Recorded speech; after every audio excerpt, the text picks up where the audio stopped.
Astaghfirullah. Assalamualaikum warahmatullahi wabarakatuh.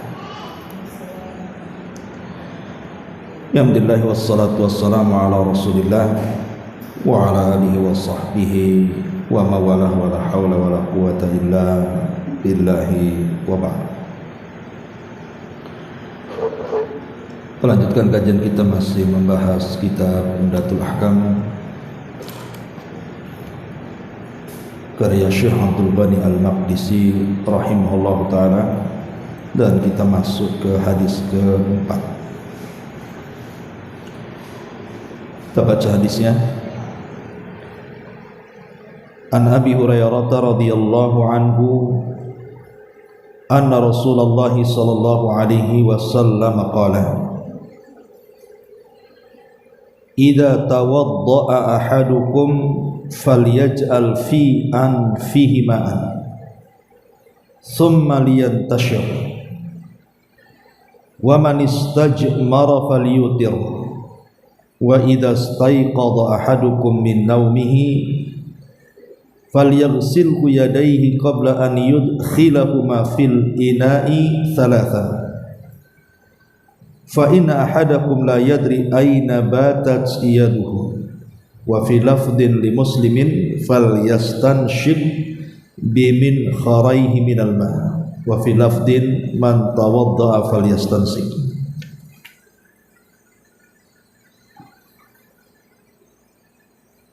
Dari Abu Hurairah radhiyallahu anhu, beliau berkata, Nabi sallallahu alaihi wasallam bersabda, jika salah seorang di antara kalian berwudu, hendaklah memasukkan air ke dalam hidungnya, lantas mengeluarkannya. Barang siapa yang melakukan istijmar, beristinja dengan batu, hendaklah dia melakukannya dengan bilangan ganjil. Jika salah seorang di antara kalian bangun dari tidur, hendaknya membasuh kedua telapak tangannya 3 kali sebelum memasukkan keduanya ke dalam bejana, karena ia tidak tahu di mana tangannya bermalam.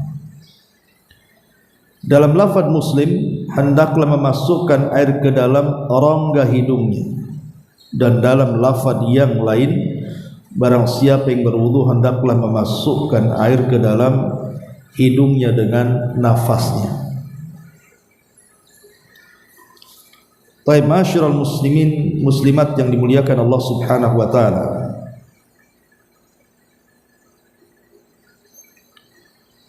Hadis ini menjelaskan potongan dari tata cara wudu Nabi sallallahu alaihi wasallam.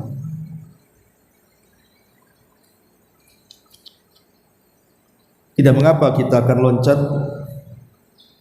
hadis yang ke-8 dan yang ke-9, karena ini rangkaiannya bicara tentang wudu Nabi sallallahu alaihi wasallam. Kita baca hadis yang ke-8 dan yang ke-9. An Humran maula Utsman ibn Affan annahu ra'a Utsmana da'a bi wudu'in fa afragha ala yadayhi min ina'ihi fa ghasalahuma 3 marratin thumma adkhala yaminahu fil wudu'i thumma tamadmada wastanshaqa wastanthara thumma ghasala wajhahu 3 wa yadayhi ilal mirfaqaini 3 thumma masaha bi ra'sihi thumma ghasala kilta rijlaihi 3 thumma qala ra'aitu an-nabiyya sallallahu alaihi wasallam tawadda'a nahwa wudu'i hadha wa qala man tawadda'a nahwa wudu'i hadha thumma shalla rak'ataini la yuhadditsu fihi ma nafsahu ghafarallahu lahu ma taqaddama min dhanbi. Dari Humran, bekas budaknya Utsman ibn Affan, pernah melihat Utsman meminta air wudu. Beliau lantas menuangkan air tersebut dari wadahnya pada kedua telapak tangannya, sekaligus membasuh kedua keduanya 3 kali. Beliau lantas mencelupkan tangan kanannya ke dalam air tersebut, kemudian berkumur-kumur memasukkan air ke hidung dan mengeluarkannya. Beliau lalu membasuh wajahnya 3 kali, membasuh kedua tangannya sampai kedua sikutnya 3 kali, lantas mengusap kepalanya. Setelah itu beliau membasuh kedua kakinya 3 kali dan mengatakan, aku melihat wudu seperti wuduku ini. Aku melihat Nabi SAW berwudu seperti wuduku ini. Lantas beliau bersabda, barang siapa yang berwudu seperti wuduku ini, kemudian mengerjakan salat 2 rakaat, salat 2 rakaat maksudnya sunnah wudu, dan mengerjakannya dengan penuh kekhusyuan, maka Allah akan mengampuni dosa yang telah lalu. Kemudian hadis yang ke-9-nya, an Amr ibn Yahya al-Mazini an abihi qala, syahidtu Amr ibn Abi al-Hasani sa'ala Abdullah ibn Zaidin an wudu'i Rasulillah sallallahu alaihi wasallam fada'a bi taurin min ma'in fatawadda'a lahum wudu'a Rasulillah sallallahu alaihi wasallam fa'aqfa ala yadayhi min at-tauri faghasala yadayhi thalathan thumma adkhala yadayhi fit tauri famadmadha wastanshaka wastanthara thalathan bi thalathi ghurafatin thumma adkhala yadahu fit tauri faghasala wajhahu thalathan thumma adkhala yadahu faghasalahuma marrataini ila al-mirfaqaini thumma adkhala yadayhi famasaha bihima ra'sahu faaqbala bihima wa adbar marratan wahidatan thumma ghassala rijlaihi wa fi riwayatin bada'a bi muqaddimi ra'sihi hatta dhahaba bihima ila qafa thumma raddahuma hatta raja'a ila al-makan alladhi bada'a minhu. Wa fi riwayatin atana Rasulullah sallallahu alaihi wasallam fa akhrajna lahu ma'an fit taurin min sufrin. Amr ibn Yahya al-Muzani menuturkan dari ayahnya bahwa dia mengatakan, aku menyaksikan Amr bin Abi al-Hasan bertanya kepada Abdullah ibn Zaid tentang tata cara wudu Rasul. Abdullah lantas meminta sebaskom air dan memberikan contoh wudu kepada orang-orang sesuai dengan tata cara wudu Nabi. Beliau menuangkan air dari baskom tersebut kepada kedua telapak tangannya, lalu membasuhinya 3 kali. Kemudian lantas mencelupkan kedua tangannya ke dalam baskom tersebut, lalu berkumur-kumur memasukkan air ke hidung dan mengeluarkannya 3 kali menggunakan 3 cidukan tangan. Beliau lantas mencelupkan tangannya ke dalam baskom tersebut dan membasuh wajahnya 3 kali. Beliau lalu mencelupkan tangannya ke dalam baskom dan membasuh tangan itu sampai ke sikunya sebanyak 2 kali. Beliau kemudian mencelupkan tangannya dan menggunakannya untuk mengusap kepalanya 1 kali, mengusap kepalanya dari belakang ke depan dan kembali dari depan ke belakang. Beliau lalu membasuh kedua kakinya. Dalam riwayat yang lain, beliau mengusap kedua tangannya dari bagian depan sampai tengkuk, mengusap kedua tangannya dari bagian depan sampai tengkuk dan kepalanya maksudnya. Beliau mengusap kedua tangannya dari bagian kepalanya depan sampai tengkuk dan mengembalikannya lagi pada posisi awal di mana beliau mulai mengusap kedua tangannya. Dalam riwayat yang lain, Rasul mendatangi kami lantas menyediakan air dalam baskom dari kuningan untuk beliau. Ma'asyiral muslimat yang dimuliakan Allah Azza wa Jalla, 3 hadis ini menjelaskan kepada kita tentang tata cara wudu Nabi. Jadi kajian di pagi ini kita akan membahas tentang tata cara wudu Nabi sallallahu alaihi wasallam. Ma'asyiral muslimat yang dimuliakan Allah Azza wa Jalla, bicara tentang tata cara wudu Nabi. Kita tahu bahwa wudu itu ada rukun-rukunnya, alias wajib-wajibnya. Dan yang kedua juga ada sunnah-sunnahnya. Lalu apa saja rukun wudu itu? Ulama mengatakan bahwa rukun wudu itu pertama didahului dengan niat. Dahului wudu itu dengan niat, karena wudu itu ibadah. maka ibadah tidak sah tanpa ada niat. Berdasarkan hadis Umar bin Khattab radhiyallahu an, innamal a'malu binniyat. Amal itu menentukan, niat itu menentukan semua amal. Kemudian yang kedua, ghaslul yadaini. Yang kedua, ghaslul wajhi dulu. Ghaslul wajhi mencuci wajah. Ingat, bukan mengusap wajah, tapi mencuci wajah. Nanti saya praktekkan. Di akhir pembahasan kita akan praktekkan. Ghaslul wajhi, mencuci wajah. Dari mana mencuci wajah? Min madabiti sya'ri ra'sil mu'tad. Dari sini, Bu. Ini ujung tumbuhnya rambut di sini. Baik yang mungkin botak ataupun yang ada rambut, yang jelas patokannya bukan yang botak ya. Yang botak itu ikut yang punya rambut. Jadi mulai dari tumbuh terakhir di sini. Ini kan tumbuh terakhir rambut di sini. Ini namanya wajah. Sampai di mana? Wajah itu memanjang sampai sini, Bu. Ini dakan namanya, di bawah sini. Ya, dari mulai sini, dari atas sampai sini. Ya. Kalau lebarnya dari sahmatil udhun, sahmah udhun itu ini sahmatil udhun sampai sahmah udhun yang di sini.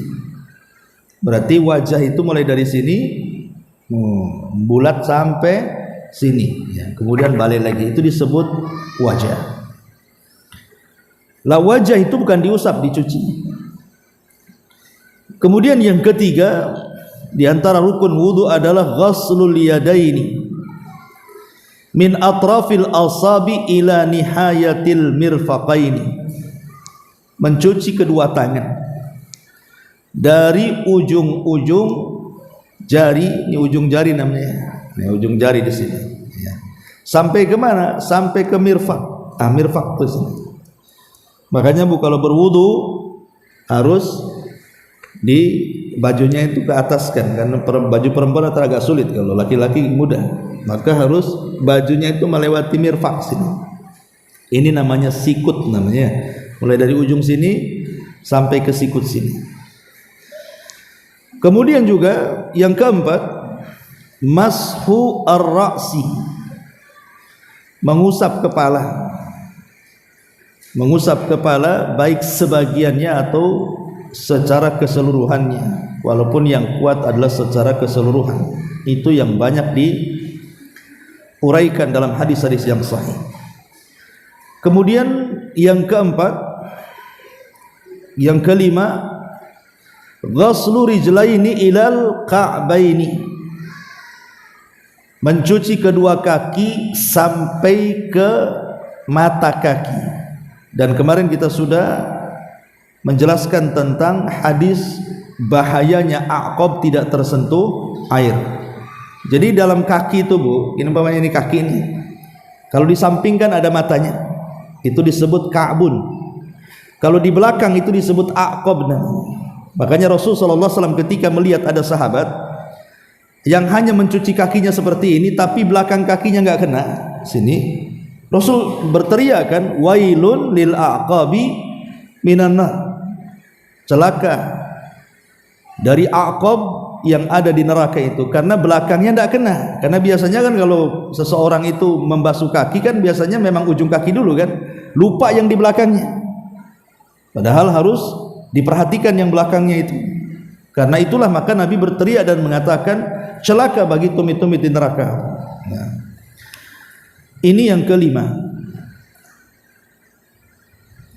Yang keenam ya. Kemudian yang ketujuh, yang keenam at-tartib, tartib dalam berwudu. Tartib itu maksudnya ya dari muka dulu, tangan dulu, cuci tangan, kemudian muka, kemudian membasuh tangan, kemudian kepala, kemudian kaki. Ya tartib lah ya. Jangan kemudian kaki dulu, tangan, kemudian tangan, atau wajah dulu, kemudian kaki, kemudian kumur-kumur. Itu kan nggak tartib namanya.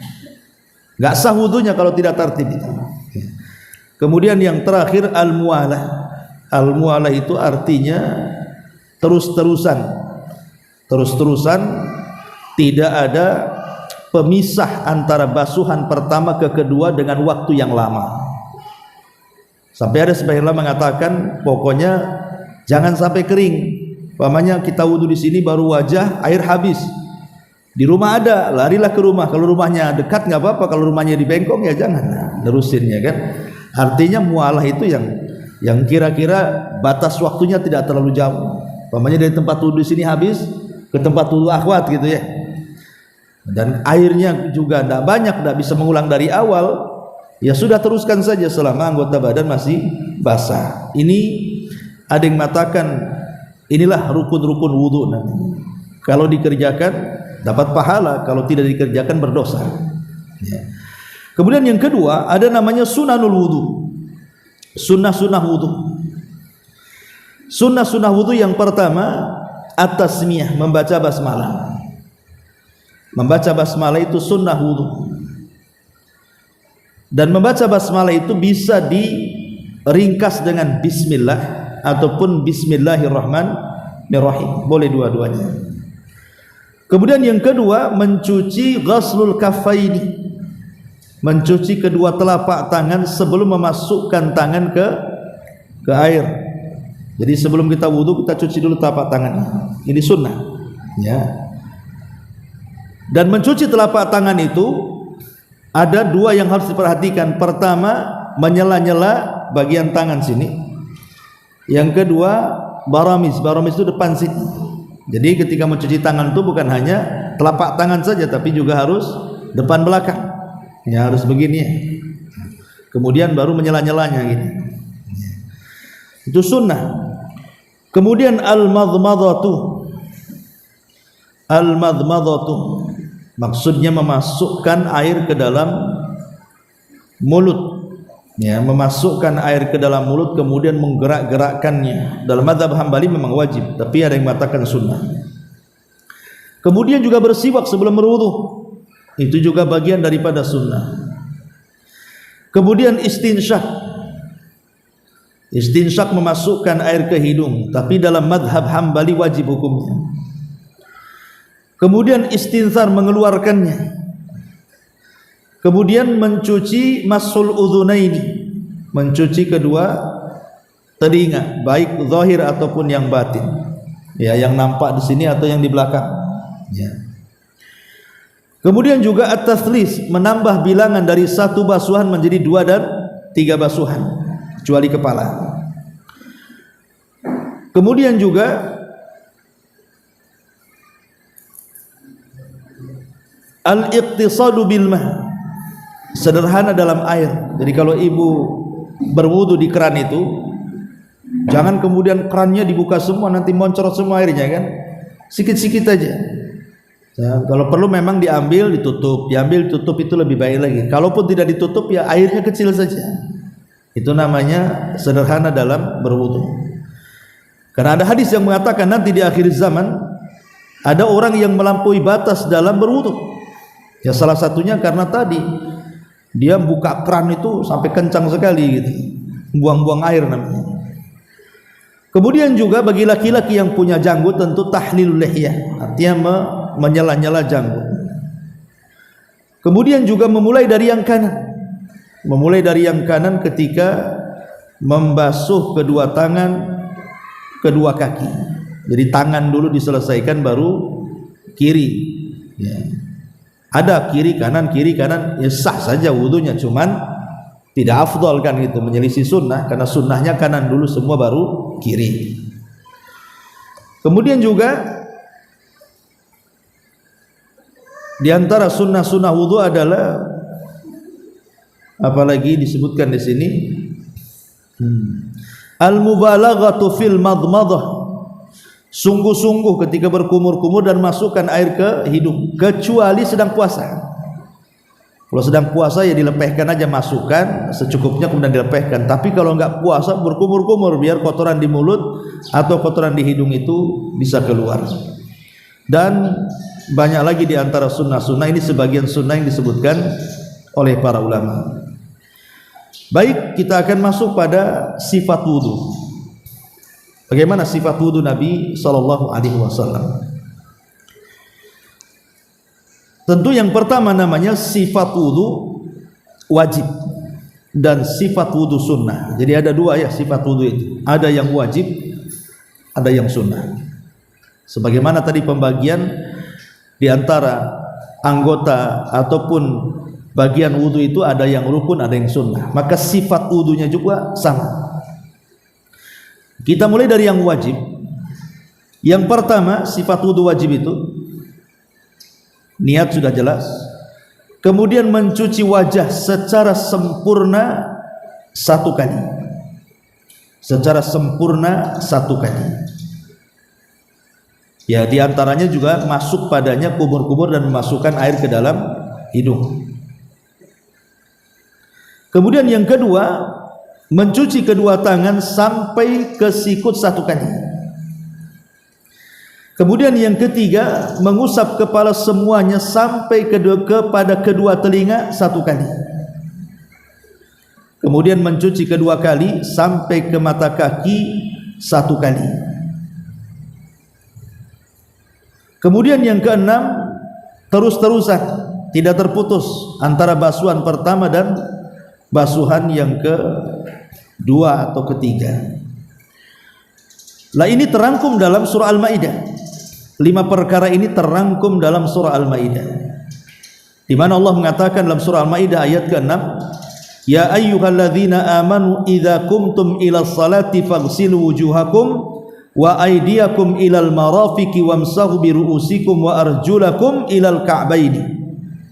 Wahai orang-orang yang beriman, kalau kalian hendak tegak melaksanakan salat, cuci wajah kalian, cuci kedua tangan kalian sampai ke sikut, usaplah kepala-kepala kalian dan cucilah kaki-kaki kalian sampai ke mata kaki. Ya, ini yang wajib ya. Nah, kemudian yang terakhir tentu tartib tadi ya. Artinya Bu, kalau air sedikit tidak banyak, anggaplah mungkin air itu cuman 1 ember bisa dipakai untuk keluarga kan, satu keluarga. Otomatis kalau boros nanti yang lain gak kebagian air kan, ibu saja yang wudu di situ.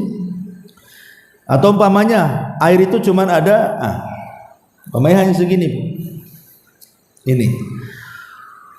Ini dalam bahasa Arab air segelas ini disebut 1 mud namanya. Jadi Rasul itu bisa berwudu dengan hanya 1 mud ini. Dan Rasul bisa mandi dengan 4 ini. Rasul mandi junub dengan 4 gelas ini, dan Rasul bisa wudu dengan 1 gelas ini. Karena dalam hadisnya Rasul berwudu dengan 1 mud, 1 gini, dan mandi dengan 1 sok. Sok itu 4 gini berarti. Sampai sahabat bertanya, kalau mandi junub 4 gini rambut, bagaimana kemudian kami memiliki rambut yang tebal? Rasul lebih tebal lagi rambutnya, cukup. Ya. Lah maksudnya di sini kaitan dengan wudu wajib itu. Kalau memang airnya tidak banyak, maka ambillah tata cara wudu wajib. 1 kali gitu maksudnya. Yang ngusap wajah dengan berkumur-kumur dengan masukkan ke ini 1 kali. Kemudian mencuci kedua tangan 1 kali. Kemudian kepala 1 kaki 1 kali. Kemudian kaki 1 kali. Insya Allah akan cukup. Ya. Tapi di sana ada sifat sunnah. Kalau memang lebih airnya gitu ya, lebih daripada 1 mud, umpamanya banyak airnya melimpah, maka tentu sifat mustahabbah tentu lebih baik kan gitu. Apa saja sifat mustahabbah itu? Yang pertama tentu niat ya. Tetap niat mengangkat hadas itu tetap. Kemudian membaca basmalah. Kemudian mencuci kedua telapak tangan 3 kali. Sebelum berwudu mencuci telapak tangan 3 kali. Karena tadi hadisnya apa? Terutama setelah bangun tidur, Bu. Karena hadis yang pertama kita baca bahwa Nabi SAW melarang kan gitu, seseorang memasukkan ke dalam bejana selepas dia bangun tidur malam sampai mencuci kedua tangannya. Artinya kalau baru bangun tidur malam, sebelum kita ini memasukkan air ke dalam bejana, maka diciduk dulu airnya, cuci tangan 3 kali. Jangan dimasukkan langsung ke dalam ember tangan kita. Ya, kenapa? Karena kita tidak tahu malam itu tangan kita menginap di mana. entah garuk sana garuk sini, gerayang sana gerayang sini, kan tidak tahu ya Bu ya kan. Tak masuk ke kubur ke dubur kita tidak tahu, makanya diciduk 3 kali baru kemudian berwudu. Itu kalau airnya dalam ember ya, tapi kalau airnya dalam keran sih tidak ada masalah, kan terbuang nantinya kalau dalam keran kan. Kalau ada ember kan takutnya kita cuci langsung ada kotoran masuklah di situ ya. Maka ini lebih utama lagi kalau habis bangun malam jangan langsung dimasukkan tangannya ke dalam air, tapi dicidukkan dulu kemudian basuh 3 kali. Kemudian yang keempat, madmadah, berkumur-kumur 3 kali dengan sekalian memasukkan air ke hidung, karena berkumur-kumur dengan masukkan air ke hidung itu satu paket tuh. Satu paket dengan satu cidukan. Ini satu cidukan ini separuh air masuk ke mulut, separuh air di hidung, diserut hidung maksudnya, baru dimuntahkan. Nah gitu.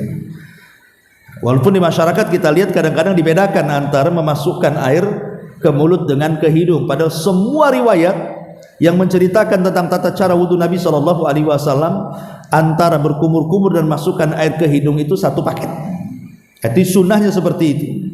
Ya sah-sah saja kalaupun mau dipisahkan gitu ya. Tapi kan kita ingin mengikuti sesuai dengan sunnah Nabi. Macam mana Nabi melakukan wudu ya seperti itu maksudnya ya.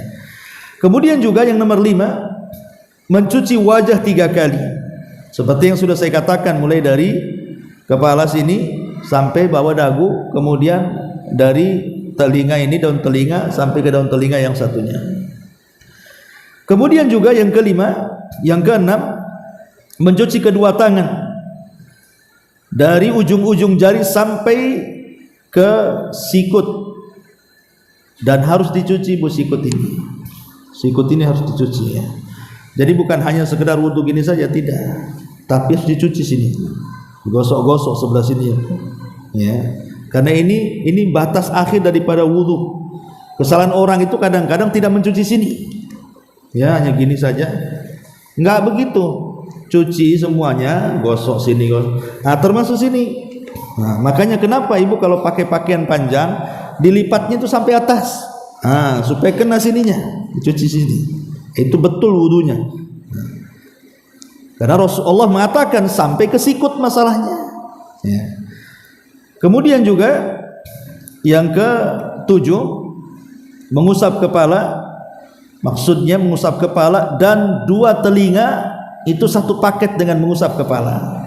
Jadi mengusap kedua telinga itu sisa air dari mengusap kepala.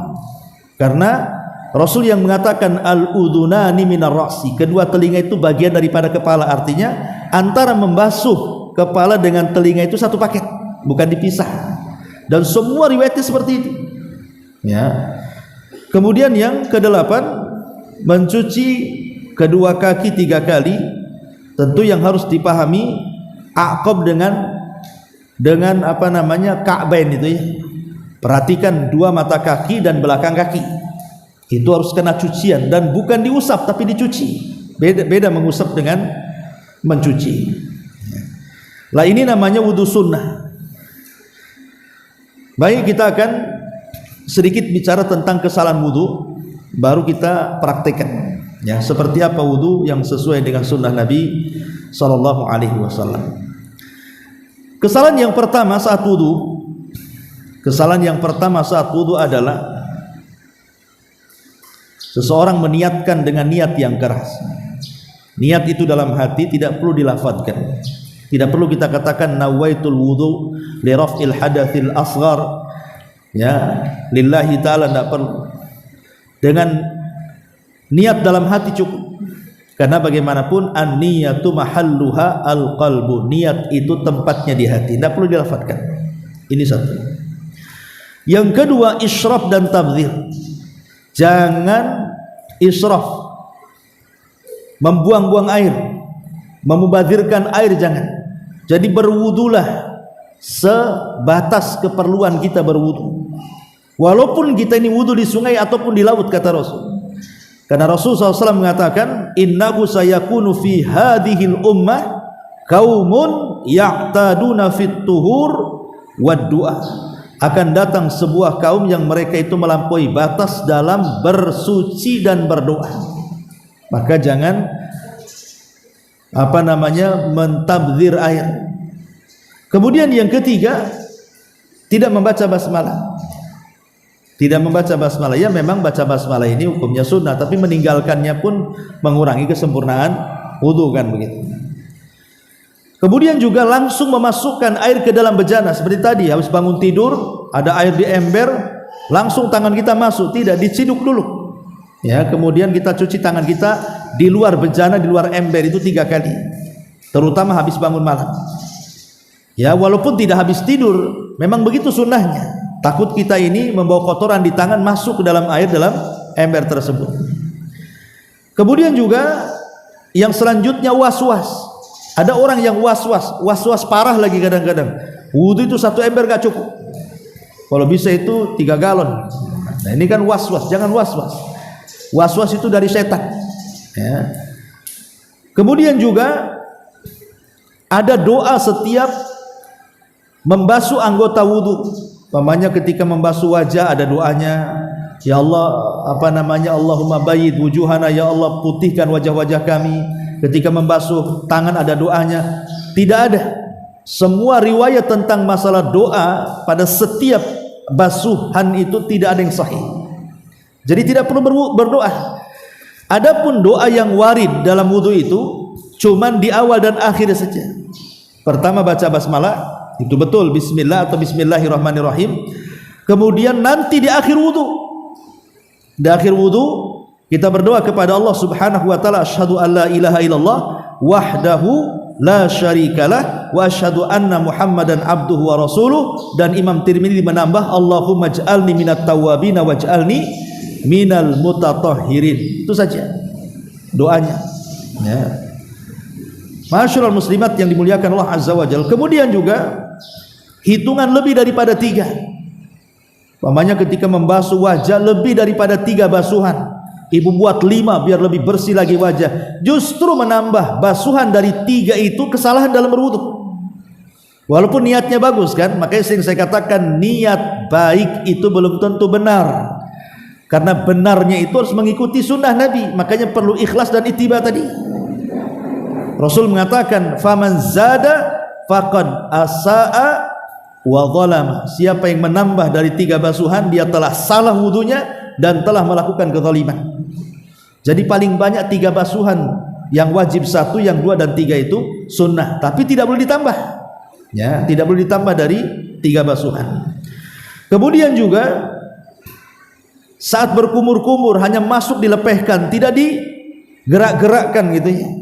Kecuali kalau sedang puasa kan itu. Tapi kalau tidak puasa, masukkan air berkumur-kumur sekencangnya biar kotoran di mulut itu keluar dan kotoran di hidung juga keluar.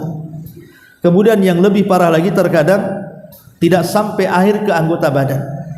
Contoh umpamanya ibu pakai gelang, ibu pakai cincin, ibu pakai henna. Makanya Bu, kalau mau berwudu itu kalau bisa aksesoris di badan yang merupakan anggota wudu itu lepas semua. Entah gelang, entah cincin. Kalau hina ini ya kan ada 2 tuh, bisa sampai air, bisa tidak sampai air kan. Kalau tidak sampai air tidak sah wudunya tuh. Ya, kalaupun tidak mau ibu melepas gelang cincin, minimalnya ketika berwudu itu digerak-gerakkan tuh gelangnya, dicincin, dan dipastikan air masuk ke balik gelang dan cincin itu. Kalau tidak sah wudunya. Dan masuk pada hadis Nabi SAW, wailun lil aqabi minan nar, hadis yang sudah kita bahas. Kemudian juga memisahkan antara berkumur-kumur dengan memasukkan air ke hidung. Ya, memang ini masalah khilaf, kita tidak mengingkari, tapi kan semua riwayat yang menjelaskan wudu Nabi itu satu paket antara berkumur-kumur dan masukkan air ke hidung itu. Kemudian juga membasuh kepala sampai bahu. Saya pernah melihat ada orang membasuh kepala itu sampai ke bahu-bahunya diusap. Nggak perlu, ya sampai ujung sini aja lah, ujung rambut, balikan lagi ke depan kan itu. Kemudian juga memisahkan, mengusap telinga dari kepala, dan kita sudah tahu bahwa telinga bagian daripada kepala. Ataupun mungkin kesalahan yang berikutnya adalah ketika berwudu, saya lihat ada orang berwudu mengacungkan ketika berdoa selepas wudu mengacungkan telunjuk seperti ini. Ini tidak ada sunnah. Ya, habis berwudu dia begini, asyhadu an la ilaha illallah wahdahu la syarikalah wa asyhadu anna Muhammadar Rasulullah. Allahumma ij'alni minat tawwabin wa ij'alni. Tidak ada sunnah, biasa saja. Ya. Termasuk juga orang meninggalkan wudu karena airnya cuma 1 mud. Ini sedikit cuman akhirnya tayammum. Enggak ada air sana sini. Bisa 1 mud bisa wudu. Bahkan 4. Ini bisa untuk mandi. Mandi junub kan? Ya. Masyarul muslimat yang dimuliakan Allah Subhanahu wa taala, termasuk juga bicara ketika berwudu. Sebenarnya sih bicara itu khilaf, ada yang mengatakan makruh, ada yang mengatakan boleh, tapi kan kita sedang ibadah, jangan disibukkan dengan bicara kan itu. Fokus sajalah dengan wudunya. Termasuk juga menamparkan air ke muka. Ya, gitu ya. Ya ambil saja. Kenapa mesti ditamparkan air ke muka tuh? Nah, itu juga sebuah kesalahan. Termasuk juga dimakruhkan wudu di tempat najis. Umpamanya ibu di rumah ada kamar mandi, ada tempat wudu. Kalau ada tempat wudu, di tempat wudu lebih baik kan gitu. Kecuali darurat ya, kamar mandi. Dan banyak lagi kesalahan-kesalahannya. Baik, kita akan masuk pada prakteknya. Masyarul muslimin, muslimat yang dimuliakan Allah Azza wa Jalla. Praktek berwudu itu kita mulai dari niat. Niat sudah saya katakan tempatnya dalam hati, cukup dalam hati saja. Tidak perlu dilafadzkan. Kemudian yang kedua, membasuh kedua telapak tangan ini. Sekali lagi, membasuh kedua telapak tangan itu bukan hanya telapak saja, tapi depan belakang. Ada barajimnya di sini, ada menyela-nyelanya. Jadi mulai ambil air, kemudian kita basuh mulai dari sini ya.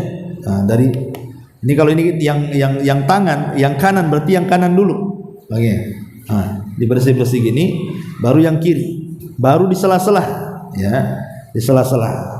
Jadi harus betul-betul kena semuanya, dicuci. Nah, jangan gini-gini, enggak, mencuci dengan mengusap beda. Kalau mencuci itu ma'adalki kata para ulama, betul-betul ada gosokan-gosokan. Kalau begini saja ini mengusap namanya. Tapi kalau mencuci ya betul-betul dicuci gini. Betul-betul memang sungguh-sungguh kita ini ketika membasuh kedua telapak tangan. Sunnahnya berapa kali? 3 kali. Ya. Kemudian setelah membasuh telapak tangan, ya, maka kemudian memasukkan air ke mulut dan ke hidung. Kalau kita melihat beberapa riwayat ketika wudunya Nabi SAW, maka Rasul itu memasukkan air ke mulut dan ke hidung itu dengan 1 cidukan. Artinya dengan 1 tangan. Ya bolehlah tangan kanan itu untuk menopang saja, ya. Tapi airnya itu dipenuhkan di tangan kanan. Ya, agak dimiringkan gini ya. Nah, kemudian masuk seperti ini, masukkan air ke mulut. Nah, sebagiannya masukkan ke hidung. Jadi masuk, kemudian masukkan ke hidung, kemudian tangan kirinya pegang hidung, gitu ya. Jadi begitu sunnah Nabi, ambil air, kemudian masuk ke mulut plus ke hidung, kalau bisa lebih daripada separuh hidung. Ya kecuali lagi puasa. Kalau puasa bolehlah paling tinggi separuh hidung kan, sebab kalau di atas lebih daripada separuh takutnya masuk tenggorokan, nanti batal. Makanya kata Nabi SAW, wa balik fil madmadati wal istinsak illa an takuna sha'imah. Berlebih-lebihlah dalam berkumur-kumur dan masukkan air ke hidung. Artinya betul-betul kita berkumur-kumur, kemudian hiruplah kemudian air itu sampai melebihi separuh hidung ke atas, kecuali lagi puasa kata Rasul. Kalau lagi puasa ya cukup di depannya atau separuhnya sudah cukup ya. Tapi kalau tidak puasa sedot saja. Ya tapi jangan sedot sekali, nanti kebesekan kan. Intinya ya gimana lah kan gitu, secukupnya. Tentu yang masuk ke hidung tidak lebih banyak daripada yang masuk ke mulut kan gitu. Yang masuk ke mulut harus lebih banyak dibandingkan yang ke hidung. Ya jadi 1 telapak tangan masuk, baru tangan kirinya. Nah gini. Berapa kali? 3 kali. Ya. Ini ketika memasukkan air ke mulut dan ke hidung itu namanya madmadah dan istinsaq. Ya. Kemudian setelah memasukkan air ke mulut dan ke hidung 1 paket itu sebanyak 3 kali, baru kemudian mengusap wajah. Nah, saya katakan wajah ini dari sini, dari ujung tumbuhnya rambut, ya, sampai ke bawah dagu, ila tahti dhiqan di sini. Kemudian lebarnya dari sahmatil udhun sini ke sahmatil udhun sini. Jadi ketika kita mengusap wajah, Pamanya kita ngusap wajah, ya. Jadi betul-betul bukan hanya gini, enggak, tapi harus digosok-gosok betul, digosok-gosok. Karena namanya mencuci bukan mengusap. Sekali lagi, perintah dalam Quran itu mencuci bukan mengusap. Berarti kalau mengusap tidak sah, karena perintahnya mencuci. Lah mencuci saya katakan ma'adalki, bersama adanya gosokan. Jadi betul-betul digosok, ya digosok sampai ke sini. Nah, sampai ke sini digosok semuanya, tangan kiri kanan itu. Ya, maaf saya tidak bisa ini ya, karena nggak sampai tangan saya kan. Yang satunya patah ini belum sembuh. Jadi intinya bahwa harus dicuci dari sini sampai sini sampai sini. Ya, jadi jangan bukan hanya gini saja. Enggak, ini namanya ngusap namanya. Kalau cuci ya begini, betul-betul dicuci betul. Ya, sampai ke sini. Nah, ini kadang-kadang lupa di sini kan, bagian hidung sini. Nah, kemudian bagian sini. Nah, jadi betul-betul dicuci. Ini kalau mencuci wajah. Lah sunnah kalau memang bagi suamimu yang ada janggut di sela-sela begini. Ya, di sela-sela ya. Namanya menyela-nyela janggut, ini sunnah hukumnya. Ya, tapi yang nggak punya janggut ya nggak perlu. Ini kemudian mencuci wajah. Setelah mencuci wajah baru mencuci tangan. Jadi sekali lagi bahwa tangan Allah katakan bahwa mulai dari ujung ini sampai ke siku. Ya. Lah ini mencuci tangan. Jadi kalau mencuci tangan betul-betul harus kena nih. Harus kena di sini. Jangan sampai di sini saja mencucinya. Tidak sah itu wudunya. Harus sampai di sini. Jadi bukan hanya ini ambil air nih. Kalau bisa dicuci juga di sini begini. Biar kena di sininya ya, karena ini ujung daripada anggota wudu di sini. Ini namanya tumit nih. Apa namanya sikut ya, dari mulai sini sampai ke sikut sini. Ini digosok di sini. Nah, jadi semuanya. Lah maksudnya 3 cidukan itu, maksudnya 3 kali itu, maksudnya adalah 1 kali itu ketika semua tangan sudah tercuci itu dianggap 1. Ya bukan 1 saya blokan di sini, ambil lagi air di sini, enggak gitu ya. Maksudnya dianggap 1 itu ketika 1 tangan selesai. Entah mengambilnya 3 kali, 4 kali gitu ya. Nah, nanti kalau umpamanya nambah 2 kali lagi ya 2 kali tangan gitu maksudnya.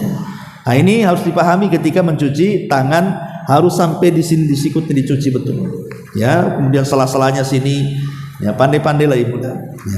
Baru kemudian mengusap kepala. Mengusap kepala. Jadi kepala di sini saya katakan tadi, mulai ini kepala ya, rambut sini. Jadi kita ambil dari sini ke belakang. Nah ini hukumnya wajib. Mengembalikan itu sunnah hukumnya.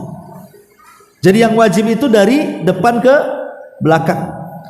Adapun mengembalikan dari belakang ke depan ini sunnah. Ya. Nanti ini harus betul-betul kena nih. Ini terlepas dari khilaf, ada yang sebagian, ada yang keseluruhan. Tapi kalau kita melihat hadis-hadis Nabi SAW bahwa Rasul itu mengusap kepala itu keseluruhan. Ya, kita tidak bicara masalah khilaf ya. Memang kita melihat teks hadisnya seperti itu, keseluruhan. Nanti sisa daripada basuhan apa namanya kepala ini, rambut kepala, baru masukkan telunjuk ke dalam lubang telinga. Kemudian ujung jempolnya masukkan di belakang telinga. Gini. Gini ya. Gitu. Cuma 1 kali saja. Sebagaimana mengusap kepala 1 kali, mengusap telinga juga 1 kali. Ya, jadi gini. Dan harus dicuci Bu. Kadang-kadang begini, ada orang yang apa namanya? Kalau kepala mengusap ya, maksudnya wajah. Ada kesalahan, kadang-kadang kita ambil air begini, ini ambil air, kemudian gini kan, ada orang yang gitu, diusap-usap gini kan, itu bukan mencuci.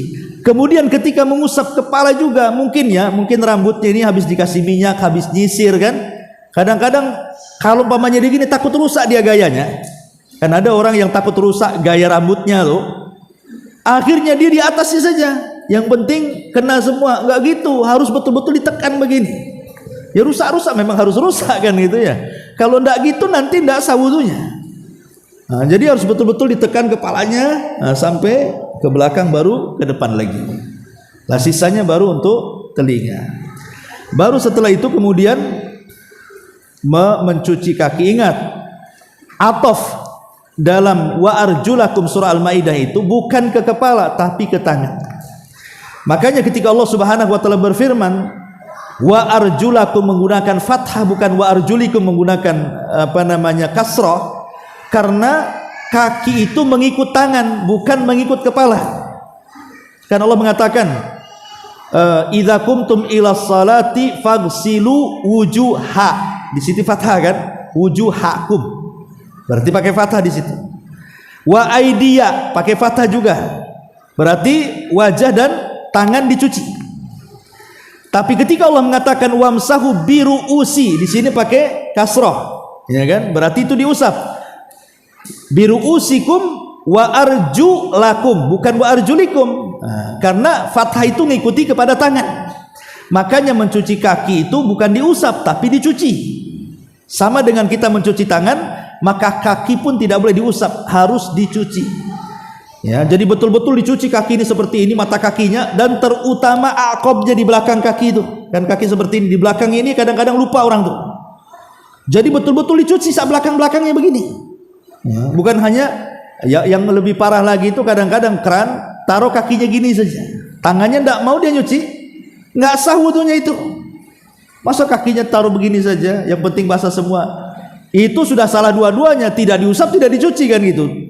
Nah, kalau orang Syiah cukup diusap, kalau ahli sunnah dicuci. Ini tidak Syiah, tidak tidak ahli sunnah, ya, hanya ditaruh gini saja. Ini apa wudu, apa itu main-main namanya.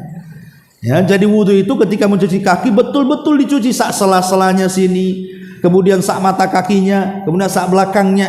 Nah, itulah baru namanya wudu sempurna. Nah, ini harus diperhatikan, karena kalau tidak sampai dicuci belakangnya, dikhawatirkan tidak sampailah kemudian air itu ke belakang. Makanya kemudian Rasul berteriak wailul lil aqabi minan nar, celakalah kepada tumit-tumit kalian dari neraka, kata Rasul. Nah, ini yang harus diperhatikan dari tata cara wudu Nabi sallallahu alaihi wa ala alihi wasallam. Wallahu a'lam bishawab. Ya, sebenarnya kalau praktek sih enakan pakai air kan, itu jelas ya. Tapi nggak apa-apa lah, ini sudah jelas. Mudah-mudahan bisa dipahami. Tapi sampai di sini, kalau ada yang mau bertanya silakan.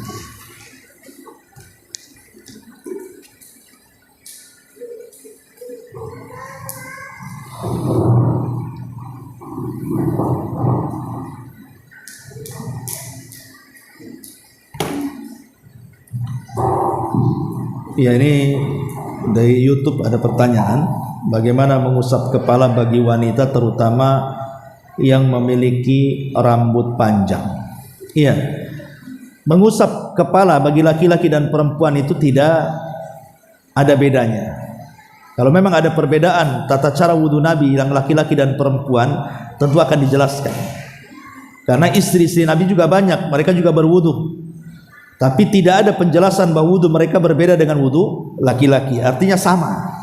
Baik ketika mengusap kepala juga sama. Ya, saya kira pandai-pandai lah, umpamanya rambutnya panjang wanita, tinggal begini saja. Nah, nanti diambil gini kan, digul, kemudian diataskan lagi, saya kira seperti itu bisa juga kan. Nanti kalau pas begini rambutnya dikuel baru ke ataskan lagi. Akan bisa. Karena mengembalikan itu sunnah, yang penting ke belakangnya. Yang wajib itu ke belakangnya ya Bu ya. Kalau ke depannya ini sunnah saja. Wallahu a'lam. Iya.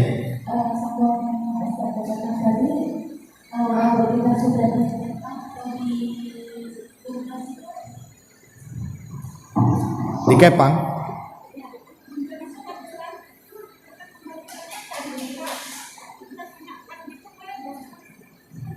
Iya kan, yang penting karena semua umpamanya gini dulu, diambil dulu rambutnya gini kan. Ya sebaiknya, karena kalau itu kan kena semua sampai ke ujung. Yang penting kan pertamanya ke belakang itu. Nah, adapun mengembalikan ke depan ini sunnah. Yang wajib itu ke belakangnya. Iya. Kalaupun nggak ke depan lagi tidak apa-apa. Kan sunnah saja mengembalikan ke belakang. Yang penting ke belakangnya itulah yang wajib, makanya harus diambil. Kemudian kalau panjang pegang, nah, tarik seperti ini. Nah, seperti itu. Kalau mau ngambil sunnahnya, dibalut dulu, baru ke depan. Kalau ingin ditambah sunnahnya.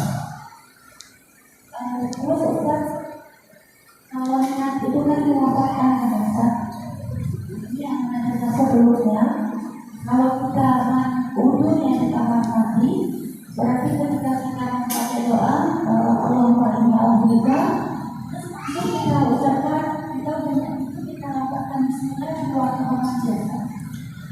Maksudnya mengucap bismillah di kamar mandi. Gimana pertanyaan? Membaca niat baca basmalah.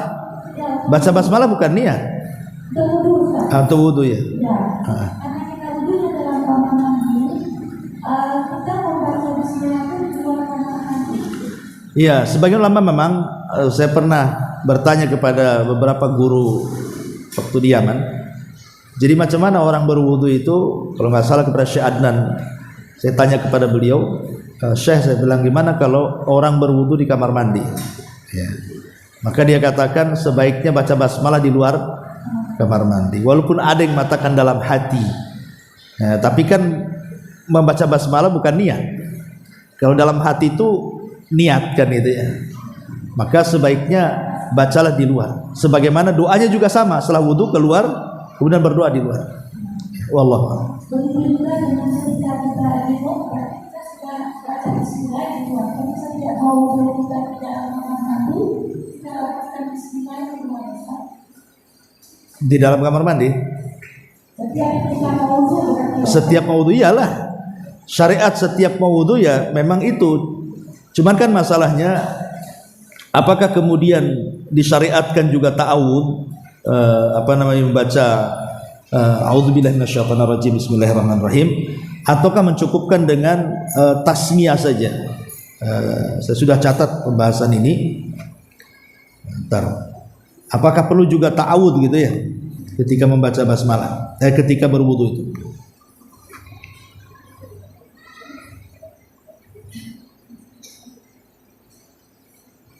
Ya, di sini ditanyakan kepada beberapa para ulama, di antaranya Lajnah Daimah, tentang apakah perlu membaca ta'awud, a'udzubillahi minasyaitonirrajim, kemudian bismillahirrahmanirrahim. Yang menjawablah Syekh Abdul Razak Al-Afifi dan yang lainnya mengatakan la yuqalu syai'un minal adhkari indal wudu'i au fi athnaihi illa ma warada anin Nabi sallallahu alaihi wasallam. Tidak ada zikir yang diucap ketika berwudu atau di tengah-tengah wudu kecuali yang warid saja, yang ada saja ajarannya, dan yang ada itu cukup membaca basmalah fi awwalihi, di awal wudunya, dan juga membaca doa setelah ba'dal faraghi minhu, asyhadu an la ilaha illallah wahdahu la syarikalah wa asyhadu anna muhammadan abdu wa rasuluh Allahumma ij'alni minat tawwabin waj'alni minal mutatahhirin. Dan beliau mengatakan tidak perlu, cukup basmalah saja. Walaupun sekali lagi ini masalah khilaf, ya. Ada juga yang mengatakan dibolehkan membaca ta'awud seperti yang dikatakan di dalam kitab Syarhul Muhadzab, Al-Majmu' Syarhul Muhadzab karena Imam An-Nawawi dalam mazhab Syafi'i dibolehkan membaca ta'awud kemudian basmalah. Tetapi kita lebih mengacu kepada yang warid saja, dalilnya yang sudah jelas. Maka zikir yang diajarkan saat berwudu itu adalah awal dan akhir saja. Awal membaca basmalah atau bismillahirrahmanirrahim boleh juga, dan akhir doa setelah wudu. Wallahu a'lam.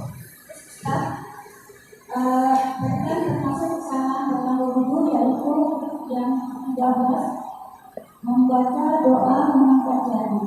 Yang namanya kan Ustaz, selain membaca apalagi kita mengangkat jari. Khatib. Ya, selain Jumat. Yang sunnah cuma Jumat saja mengangkat jari itu. Bagi khatib itu pun tidak mengangkat tangan, tidak seperti ini, enggak. Gini saja. Selain itu tidak Enggak ada. Setahu saya tidak ada, wallahu a'lam. Ada mengangkat jari ya ketika tasyahud, afwan ya. Ketika tasyahud dalam sholat kan gini juga. Iya. Refleks maksudnya. Ketika berdoa apa saja begini. Itulah tidak mengikuti sunnah lah. Itu kena waswas setan namanya. Refleks setan, refleks waswas namanya. Ya sebaiknya jangan dilakukan, harus dibiasakan, refleksnya diberhentikan. Karena bagaimanapun sebuah ibadah kalau tidak ada dalilnya tidak perlu dilaksanakan lah, cuma aja kan capek-capek saja nggak ada berpahala, malah nanti jatuh kepada bid'ah, malah berdosa. Ya. Wallahu a'lam.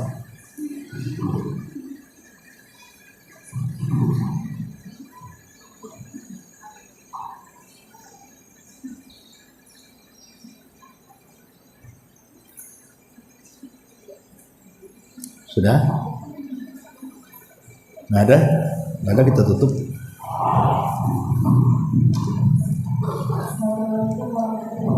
Waalaikumsalam warahmatullahi wabarakatuh. Saya ingin bertanya, apakah keberadaan kepala dan telinga, misalnya apakah kepala dan telinga bisa satu kali atau telinga dibuat 3 kali sekali?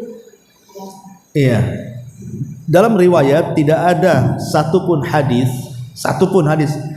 Bisa baca dalam semua kitab-kitab induk hadis lah tentang mencuci telinga.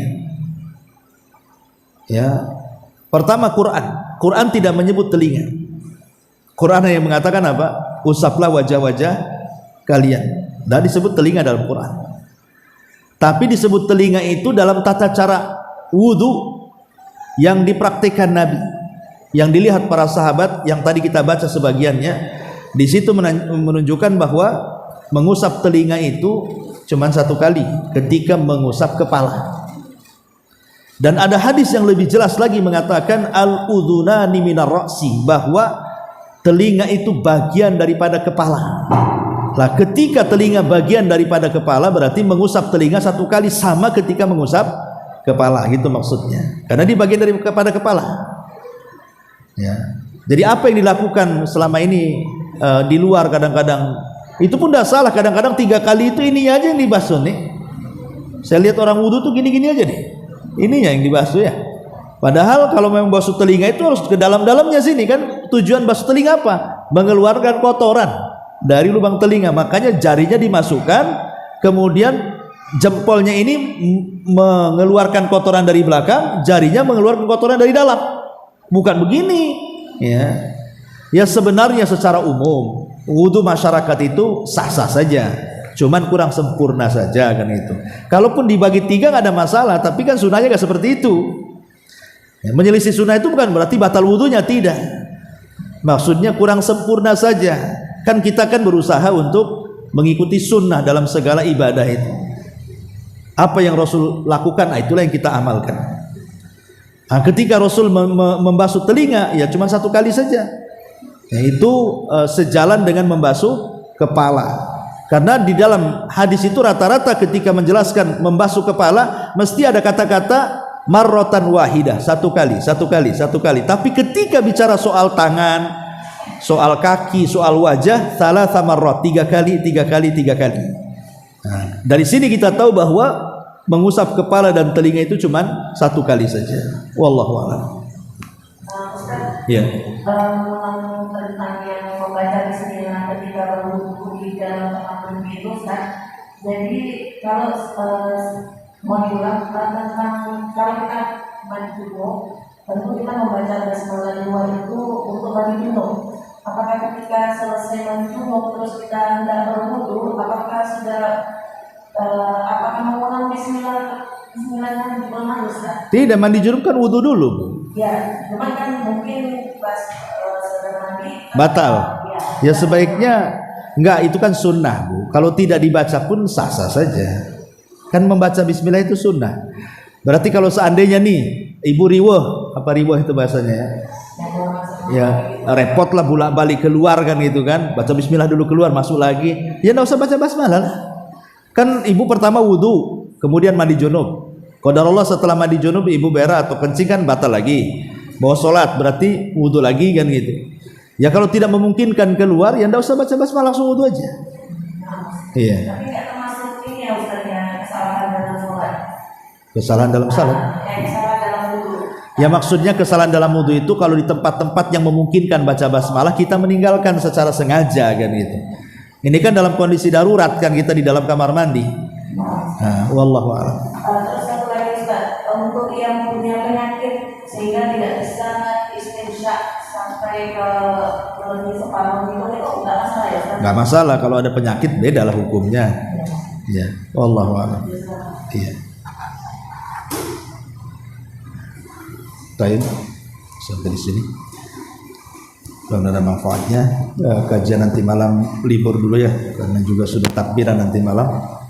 Jadi kita liburkan. Subhanallah bihamdika, asyhadu an la ilaha illa anta astaghfiruka wa atubu ilaik. Allahu ta'ala alam. Assalamualaikum warahmatullahi wabarakatuh.